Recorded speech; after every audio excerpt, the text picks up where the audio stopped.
आज विश्व प्रसिद्ध रथयात्रा भद्रक जिलार कोण अनुकोण में रथयात्रा पालन करा जाउछि।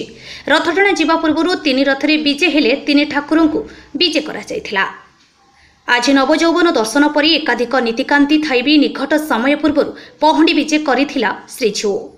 धाड़ी पहंडी प्रथमे चक्रराज सुदर्शन पहंडी करा जाई देवी सुभद्रा रथरे विजे करिबा परे आसीथिले बड़ ठाकुर बलभद्र।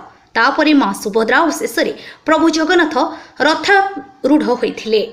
रथरे बड़ ठाकुर मां सुभद्रा विराजित होइथिले। परे रथरे विराजिथिले महाप्रभु कालिया सात।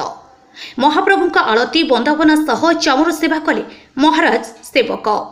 परे से रथ उपरे छेरा पहरा नीति करथिले।